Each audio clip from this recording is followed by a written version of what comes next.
3.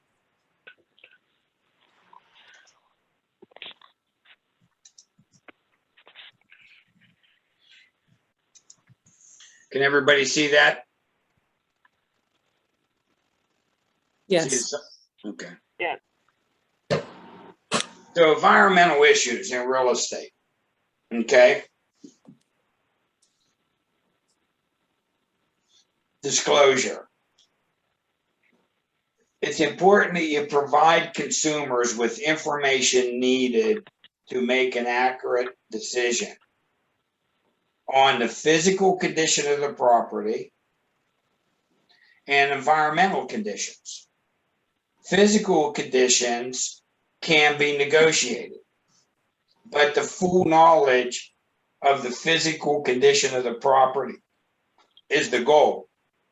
So in Pennsylvania, if you're selling a single family 1 to 4 unit, okay, the seller has to fill out a seller disclosure statement. And he has to disclose, this is by law, disclose to the buyer any defects with the property. Okay. So let's say the house has the roof leaked a year ago. He needs to put that in the disclosure. Let's say that there was termites. He needs to put that in the disclosure. Now you can always negotiate if there's still a repair needed. But the idea is for the consumer to know what he's buying. Does that make sense? So full knowledge is the goal. Full knowledge of the buyer knowing what he's buying. Then there's environmental conditions, toxic substances, legal and practical disclosure. So we used to sell houses when I had an office at West Newton. We sold a lot of houses in Yukon. Yukon had an acid dump, toxic waste dump in Yukon. And when we sold a home within so many miles of that, we would have to disclose that there's nothing wrong with the property, but we just want to let you know, and a mile from here, there is a toxic waste dump. So full disclosure is the key. Material facts. So what is a material fact? It would be if a reasonable purchaser would consider it in making a decision on whether to purchase the property and how much to pay. So if the house has a bad furnace, do you think a purchaser would consider that in making the offer and how much to pay? Yes. Right. Now, if the seller disclosed it had a bad furnace, can you still sell the property? Yes. Yeah. Yeah. The goal is for the consumer to know that it's a bad furnace so that he can make an offer accordingly. And a defect is any problem with any portion of the property that would have a significant adverse impact on value. Okay. The fact that an element or system is near or at or beyond the end of the normal useful life is not a material defect. So if you had a roof that was 20 years old, that's not necessarily a defect. You know, we know it's towards the end of the life, but the roof is still fine and it's not leaking. Now you would put in there that the roof is 20 years old so that the consumer knew how old the roof was. If you had a furnace that was 20 years old, as long as the furnace was working properly, you wouldn't have to disclose that there's a problem with it. So just because something's old doesn't mean it has a defect. But there's a lot of things that could affect the value of a property. There could be contaminated groundwater if they have a well, underground storage tanks that could be leaking, PCBs that come from those transformers on a telephone pole, electric wires, or if you ever seen the big power lines that go through, they can emit electronic magnetic fields. So the asbestos siding, mold, lead-based paint. So there's a lot of different defects there could be with the house. A hot water tank that's not vented properly. So the goal is you can sell a house that had all these problems, radon gas, as long as if the owner knows, he discloses. That's the key for the buyer to have as much knowledge as possible. Arsenic's a national element. I've never dealt with arsenic. It's in water, soil, and air. It's linked to cancer. So if you knew that there was a problem with arsenic, you'd want to disclose that. They say it's used in pressurized wood. Asbestos, very common problem. They have asbestos siding, asbestos flooring, carbon monoxide. It could be because a furnace is not vented properly or a hot water tank is not vented properly. You could use a carbon dioxide detector to look for it. Mold, very common. Lead-based paint. Lead-based paint. So let's say if we could watch his video on lead-based paint here. Can you guys see the video? Getting ready to see it anyway. It's kind of little. We just had the most amazing family vacation. Let's go. Oh my God. Welcome to the HAR.com Consumer Knowledge Series. In this video, we will discuss lead-based paint disclosures. Recognizing that families have a right to know about lead-based paint and potential lead hazards in their homes, the government requires lead-based paint disclosures for sales and leases of older housing. How does a lead-based paint disclosure work? Before signing Key word, the government requires it for older housing. Anything built prior to 1978. Off on a contract for housing, sale or lease, sellers and landlords must, 1, give an EPA-approved information pamphlet about identification and control of lead-based paint hazards to the buyer. 2, disclosure information such as the location of lead-based paint and or lead-based paint hazards and the condition of the painted surfaces. Number 3, provide any records and reports on lead-based paint and or lead-based paint hazards which are available to the seller or landlord. Number 4, include an attachment to the contract or lease which includes a lead warning statement and confirms that the seller or landlord has complied with all notification requirements. So not only does the seller have to disclose if he knows of any lead-based paint, but any sales agreement has to have a lead-based paint addendum, giving the buyer an opportunity to do testing prior to closing.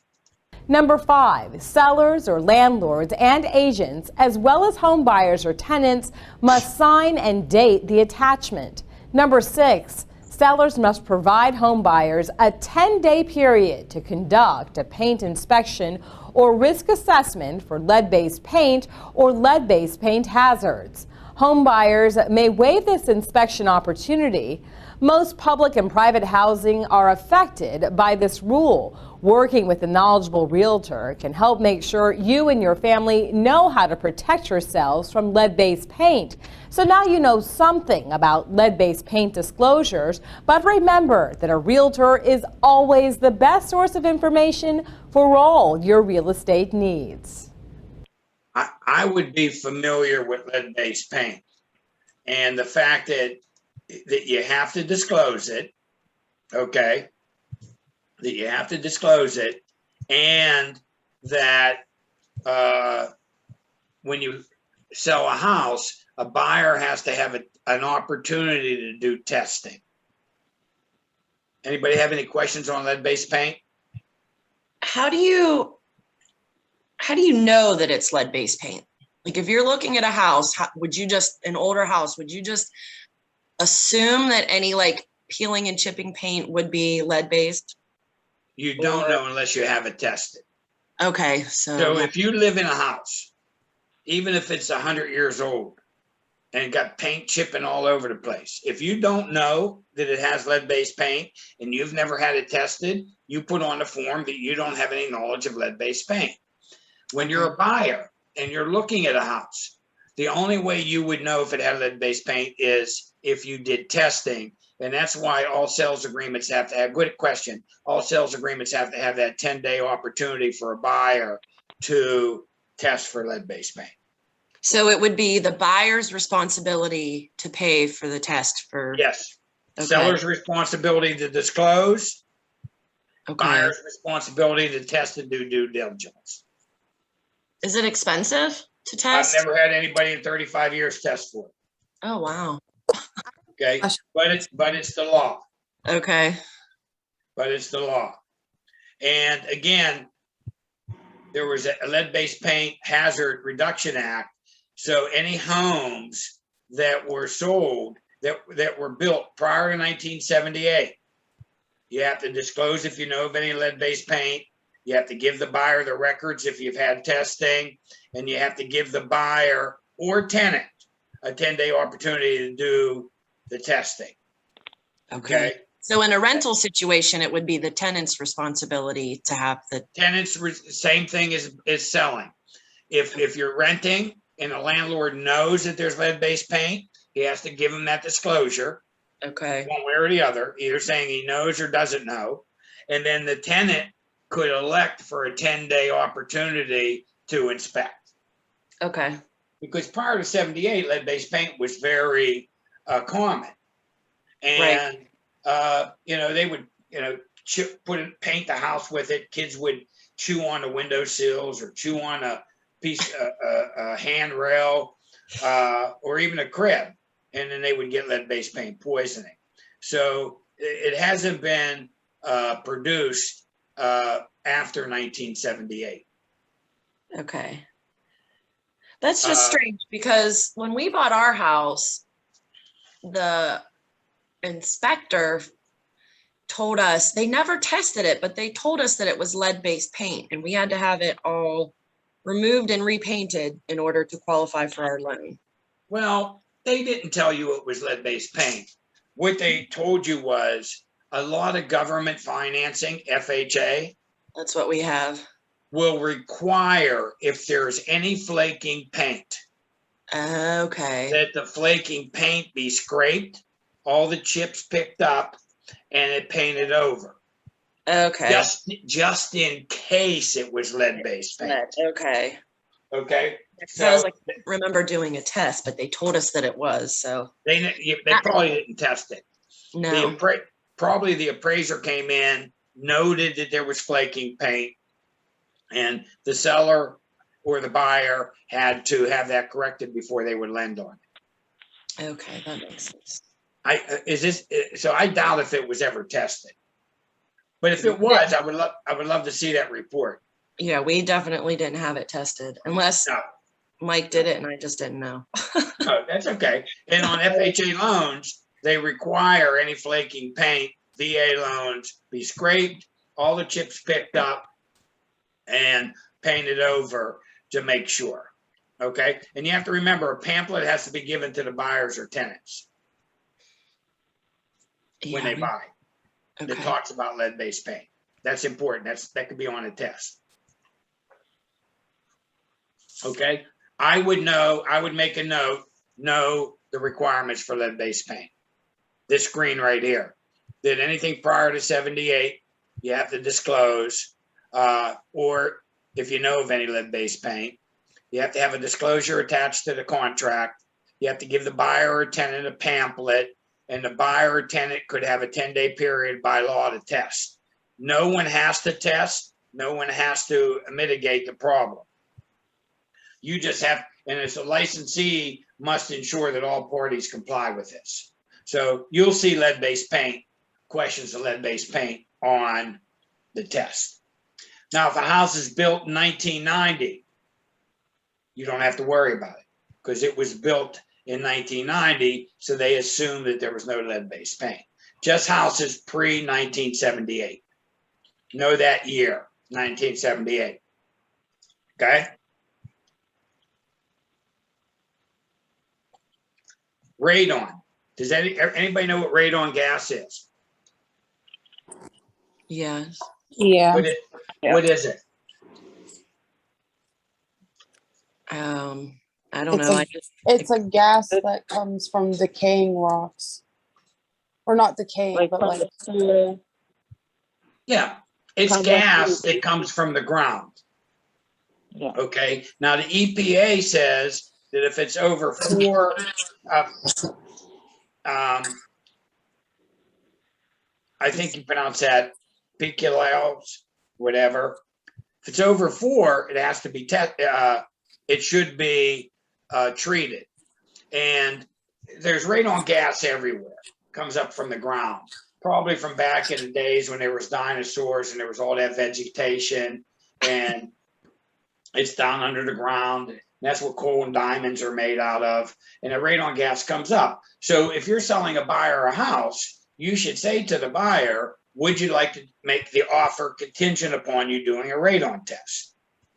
And if the buyer says yes, maybe $150, the buyer does the radon test. If it's over 4, then the buyer could ask for it to be corrected. If it's under 4, then it's considered to be safe. Okay, but nobody has to correct it and nobody has to test for it. But radon is very common. And to correct it, all they do is drill a hole through the concrete basement floor, and they put a piece of PVC, they get down to the gravel under the concrete, and they put a piece of PVC pipe and they put a fan outside and just sucks the air out of the underneath the floor. So radon gas, know about it. I would know that the action level is 4 percoliters, is I think what they call that. Okay, know that. What's the action level for radon? 4. What year does the house have to be built prior to that you have to disclose any lead-based paint problems? 1978. Okay, you guys are already halfway through the test. I seen a thing whenever I was in chapter 3. It said radon gas. If like whenever the heat rises, it sucks like the radon gas. It like your house acts as a vacuum and like pulls it up to the basement level. Yeah, a house is like a vacuum because you have a furnace in it, right? Furnace is sucking the air inside. So if there is radon, it could be sucked into the house. Formaldehyde. You got to understand a little bit about formaldehyde. It's a colorless chemical with strong odors. It was used in a lot of products. It's rare. It's rarely used today. But if you know of any formaldehyde in a house, the seller has to disclose it. Electromagnetic fields. They're generated by movement of electric currents, high voltage lines, some household appliances. So if, very like microwave ovens, I would just, it says licensee should remain neutral, but I'm telling you, if you're selling a house next to high voltage lines, you need to disclose to the buyer, hey, Mr. Buyer, those high voltage lines may emit electromagnetic fields. And if you're concerned about it, you should do your homework or make the offer contingent upon you testing for it. That's the big thing with those. You sell a house next to high voltage lines, what do you tell the buyer? That they're there. That they're there, they could be a problem. You should make your offer contingent upon you doing any testing to see if there's a problem with electromagnetic fields. Okay? There you go. High voltage lines. Look at that pretty sunset behind here, too. Yeah. PCBs. You've all seen these transformers, right? Mm-hmm. Yes. On telephone poles. Well, there's PCBs inside there. So you see a transformer and you see something dripping out of it, you may want to say, hey, there could be a problem with that. Chlorofluoric carbons, CFCs. They could come from air conditioners, freezers, refrigerants. Nowadays, the air conditioning units, they have to use the material inside that keeps things cold, something that doesn't have the CFCs in it. Be aware that there's groundwater problems. Okay, and contamination can occur. So if you're selling a house with a well, if we're selling a house with a well, we want to give the buyer an opportunity to check not only the flow of that well, how much water it makes, but is that water safe to drink? Because in the groundwater, you could have pesticides, herbicides, runoff from waste disposal sites. You could have an underground storage tank, oil tank leaking and contaminating the water source. So whenever you're selling a house with well water, you definitely give the buyer an opportunity to check the water. Does that make sense? And you can have a garbage dump way over here, and the house could be a mile away, and you could still have the water table be contaminated. So the dump doesn't have to be next door. And they say fracking causes some problems, and it's very controversial. And it could affect the groundwater also. Underground storage tanks. You need to know a little bit about this in Unit 3. And what you need to know is that gas stations, auto repair shops, my office had underground storage tanks in it before, but they were removed before I bought it. So if you're selling a property, it looks like it's a gas station or was a gas station, you may want to have the buyer do his due diligence. At least 10% of the underground storage tanks are still in the ground. Okay, and they could be a problem. What you need to know that the exemption is less than 110 gallons or less than 1,100 gallons for farm and residential non-commercial motor fuel. So there's a lot of homes that have 1,000-gallon underground tank in them.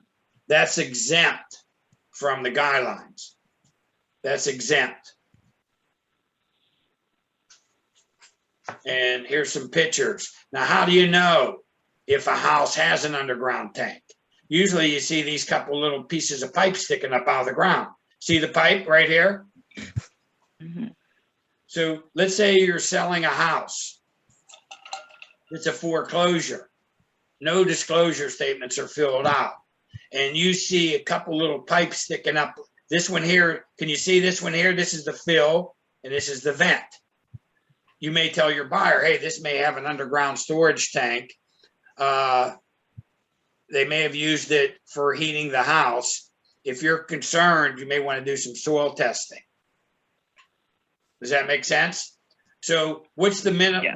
What falls if it's under 1,100 gallons? It's exempt from the UST.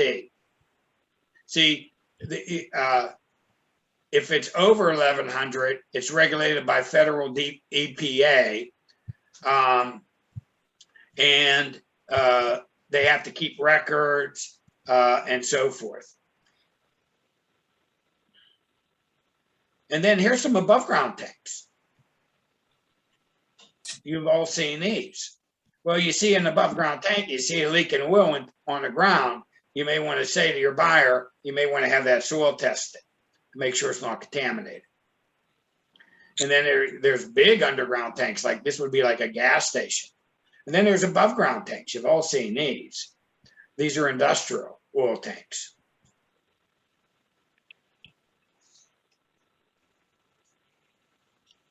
So you should encourage buyers when buying properties where there are underground tanks, that if they are concerned, they can do their due diligence and they can do testing to discover if there's any leaks or any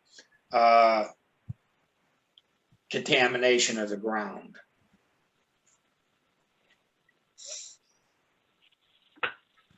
Any questions? Nope. Okay. Waste disposal sites. There's one in Ross Straver, sanitary landfill, right? I would know capping is the process. So what they do is they go to these, they dump garbage. Let's say they dump 10 feet of garbage and they get a bulldozer and they spread it out.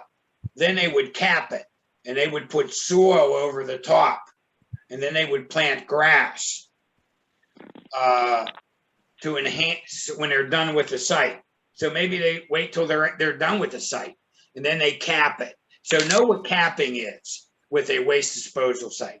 That's when they're to the end of the project, they take dirt and they cover over the landfill. So you're not looking at the garbage, right?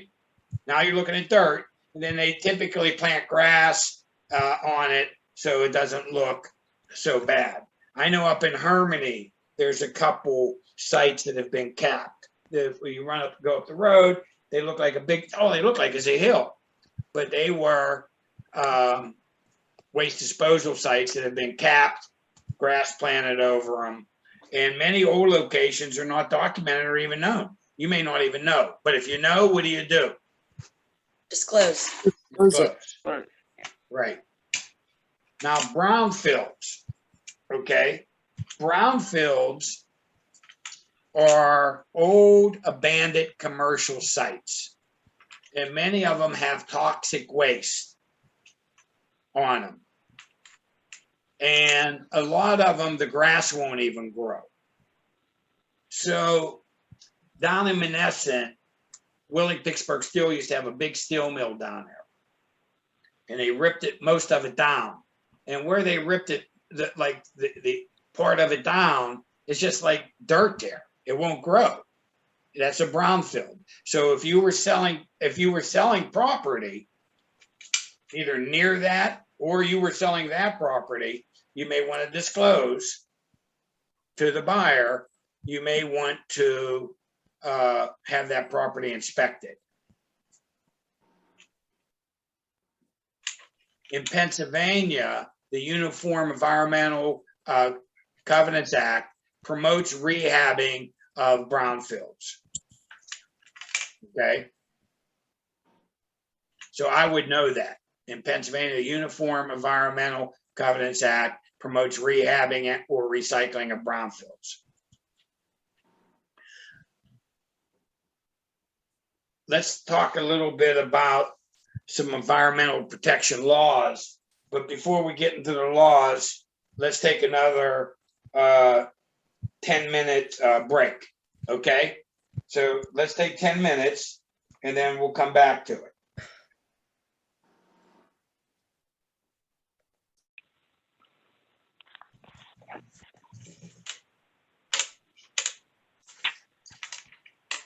Oh.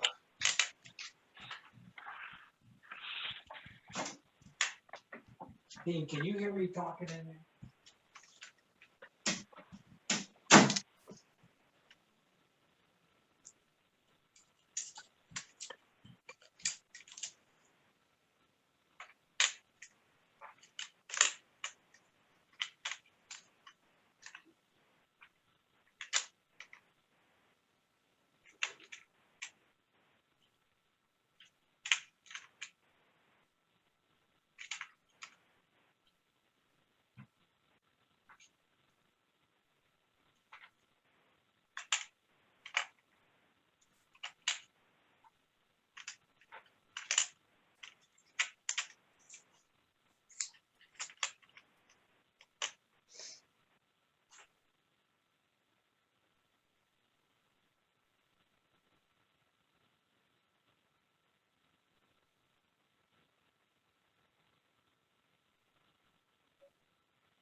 Okay, guys. So you notice I go about 40 minutes and then we take a break. You notice we do that? Anybody back? Oh, sorry, I was on mute. That's okay. Yeah. I'm back, sorry. No worries. I'm back. So again, the whole reason I'm even teaching these study groups is to help you pass your state test. So one thing you have to do is you have to study every day. Vaughnie, you got to promise me every day you got to touch it, even if it's for 20 minutes. Okay. But even if it's for 20 minutes, even if it's getting one of those apps on your phone and I do taking the test questions while you're watching the kids play baseball or sitting at the dentist office, you have to touch it every day. And you study. Don't study for more than an hour at one time. If you're going to study for, let's say you have 4 hours, kids are gone, and you say I'm going to study all afternoon. Do 45 minutes. Then get up. Go get a cup of coffee. Go throw a load of clothes in. Take a 15-minute break. Then come back to it. Right. And you come Otherwise, back your to it. brain Give goes your brain a chance to. take a break. That's right. And you'll absorb more. When you come back in, you'll absorb more than just trying to stay with it. So these environmental protection laws, you better know them. So this unit 3 is an important unit. So let's talk about some of them. There's federal environment protection laws created by the EPA. Okay, there's state laws. There's a Superfund law. Since 1980 was created to clean up hazardous waste sites and respond to spills and to identify the potential responsible parties and order them to clean it up. And it's administrated and enforced by the EPA. So if there would be a big oil spill somewhere, this Superfund would come in. If there would be a big oil, like a tank, above ground tank would leak, and they want to find out, it could have leaked 10 years ago. They want to identify the responsible parties. Okay, so know that Superfund. The Superfund liability, landowners are liable. Okay, So the landowner is not responsible for the contamination, can be held responsible for the cleanup. So let's say you bought a farm, and on that farm there, or a vacant piece of land, at one time there was a big above ground storage tank, and it leaked and it contaminated the soil. Okay, you may not have created it, but now that you own that property, you could be responsible for the cleanup. And strict liability. What that means is, know that term, that the owner is responsible to the injured parties without excuse. So you need to read over this Superfund liability, make a little note. Joint liability and several liability means each of the individual owners is personally responsible if more than one. And retroactive liability means that the liability is not limited to the current owner. It could be the people that sold it 20 years ago could be responsible for the cleanup. Then there's been some Superfund amendments and Re-Authority Act. Sarah, know that. And I have a little video here that we can watch. Let me know if for some reason you guys aren't able to see the video. Yep, the video is unavailable. Let me try it one more time. Nope. Video is unavailable. So the law clarifies mortgage lenders' financial liability for cleanup. It created the innocent landowners immunity to eliminate liability for landowners in the chain of ownership who were innocent of the wrongdoing. So they amended this act to have, if you weren't responsible, that you wouldn't have to be the guy that does the cleanup. So I would know a little bit about Sarah and the Comprehensive Environmental Response Compensation and Liability Act. Know both of those. Read them over, know them. You'll probably see something on a test. Then there's the Safe Drinking Water Act.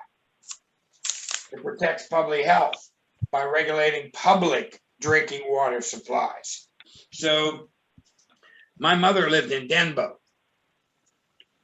She would get a letter from the water company every quarter saying that the public water does not meet the DEP standards.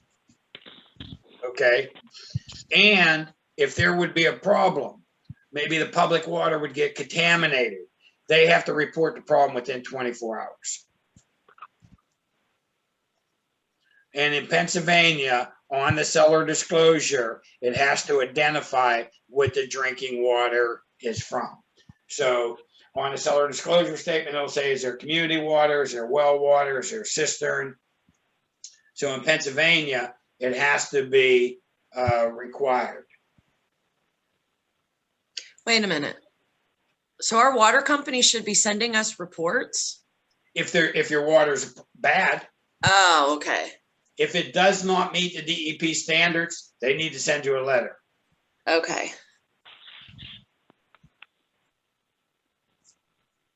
A couple of the water acts are the Clear Water Act.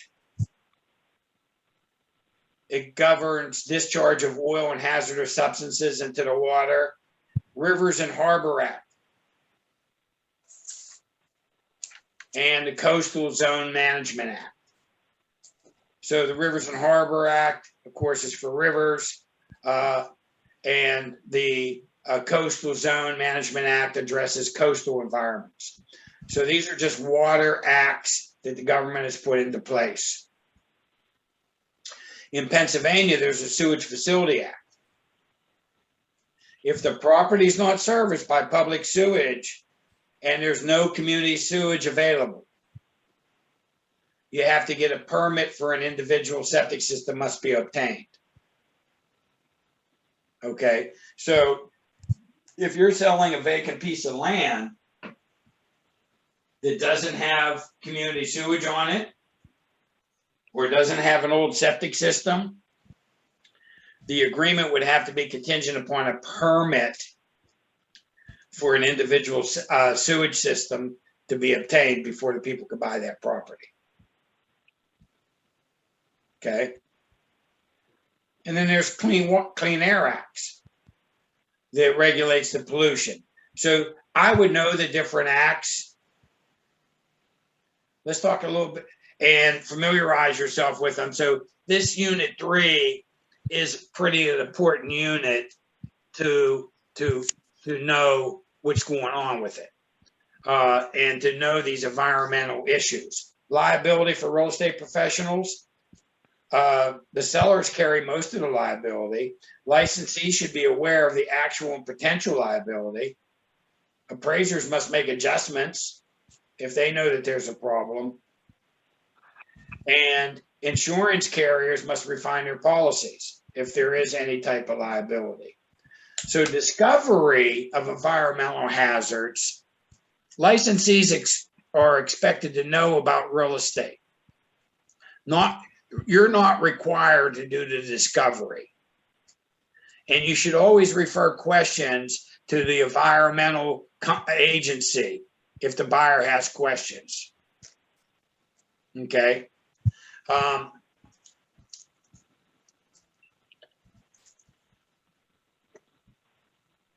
Environmental site assessment to show due care. such as a phase 1 and phase 2. I would know what an environmental site assessment is. So, for example, the property where my office is used to be a gas station. And there used to be gas tanks. So there's a phase 1 study and a phase 2 study that you can have your buyer do. So if you think that the property was a gas station or a mill or something where there may have been some underground tanks, they may want to do a phase 1 study where somebody comes out and just assess the situation. If in the phase 1 study, they determine, yeah, there could have been some tanks, then they would do a phase 2 where they actually do the soil testing. So environmental site assessment, ESA. Remember, my office was involved in that. Phase 1 would be they would determine if there's soil testing to be done. Phase 2 is the actual soil testing. Sellers must disclose if they know of any problems. Buyers must do their own discovery. Okay, so that's the end of chapter 3, unit 3. Does anybody have any questions at this point? Let's open it up to about 10 minutes. Now, we're all at different places. Joanne, what unit are you on? I finished. You finished the whole thing? Yeah, I've been taking practice tests. Okay, so you're almost ready to take the test. Yeah, I've been doing the practice one so far. Okay. So have you got your transcripts back? No, I haven't done the actual test yet on the computer. Okay. I've been doing practice one. So you're finished with the course, but you need to take the course test. Right. Yeah, I've been trying to review and stuff. How about you, Gabrielle? I am on chapter, I'm almost on chapter 6. I'm like almost done with chapter 5. Okay. And Vaughn, you're just going to do a complete review. So all three of you guys are at different places. I'm so glad to see you back with us, Vaughn.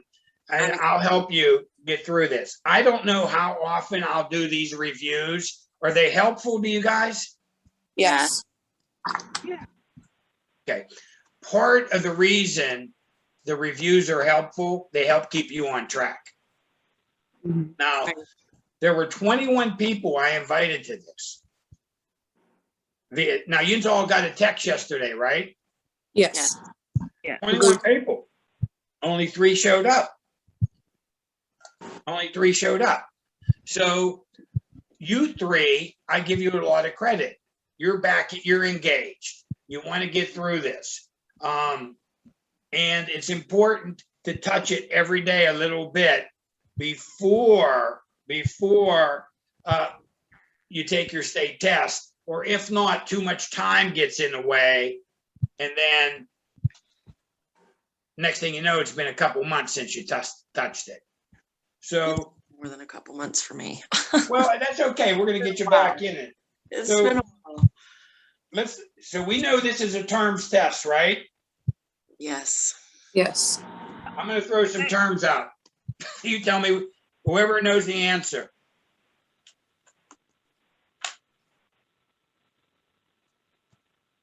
What's annexation? ANNEXATION. Annexation.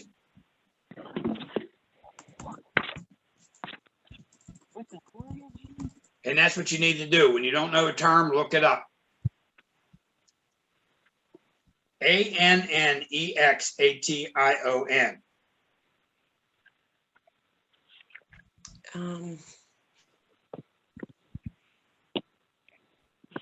The process of converting personal property into real property. Okay, so give me an example of that, Joanne. Say you bought some lumber and, that's personal property. Once you convert it into making your porch, then that's real property. Yes.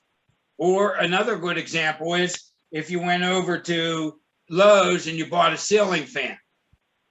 When you buy the fan, it's personal property. Sitting in your living room in the box, it's personal property.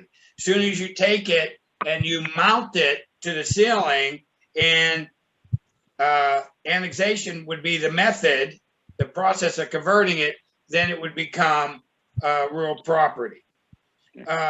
Embellments.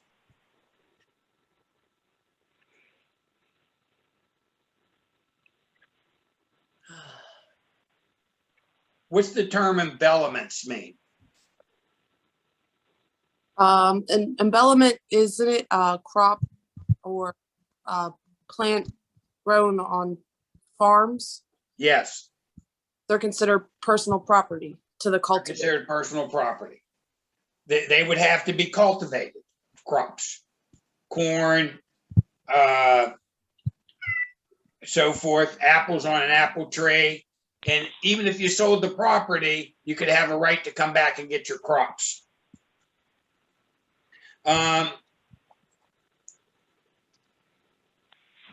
Give me an example of chattel.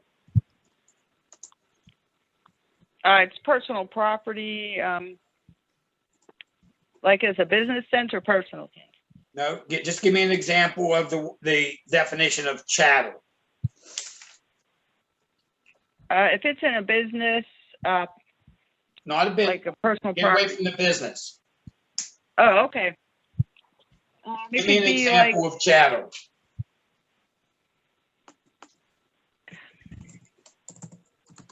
it's personal property that could be also permanent, that you have to, like a ceiling fan or something, or curtains. No, Like a- chattel would be personal property. Yeah. Like a or Yeah. like So let's look up the definition of chattel. I Somebody know look it's at personal property. let's look up the definition of chattel. You'll get this one right on the test then, because we looked it up. Now, some guys would just Google chattel. That's what I have to do because I don't have my book. In the book, you can go to the back. It's personal property. Somebody want to read the definition of chattel for me?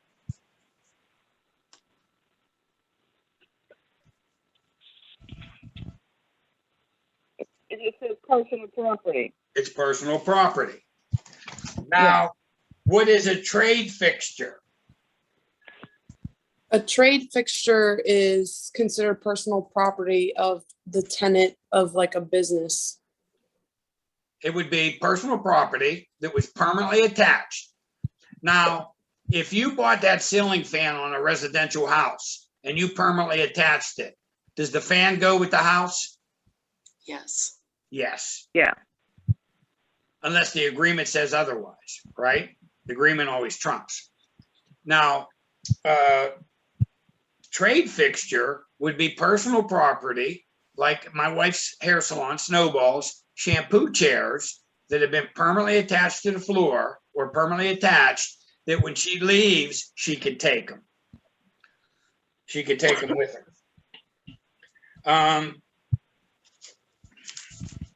Let me see if I can find a couple other. What's a buffer zone? A buffer zone is It's like a- the green space, right? Yeah, it could be green space between commercial and residential.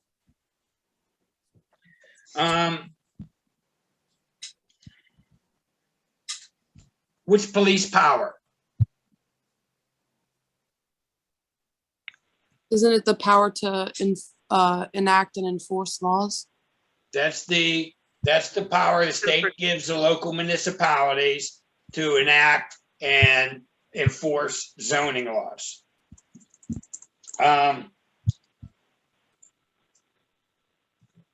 Give me an example of a deed restriction.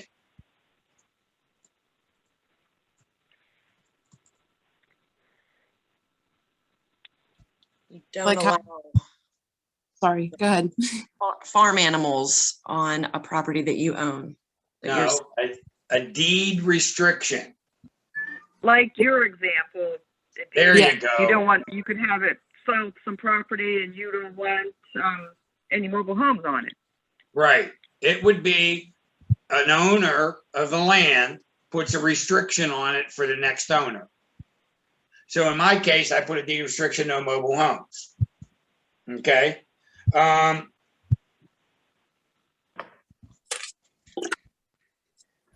What's the comprehensive plan? Who does the comprehensive plan? Municipality. Local municipalities. What are brownfields? Sites at abandoned industrial or commercial sites. That the ground is so contaminated, nothing will grow on it, right? Right. Right. What is radon gas? Does it come from the ground or from the sky? From The the ground. ground. From the ground. From the ground. Lead-based paint. Prior to what year do you have to use a lead-based paint? 78. Okay. Okay, good. How about asbestos? Give me an example of asbestos. Wasn't it used in like insulation? Asbestos was used more on siding, tile floor. Some houses back in the day that had hot water heat would have like an installation around the hot water, the pipe, and it would be asbestos. Some of the old schools had that asbestos in it. So we are done with unit 3.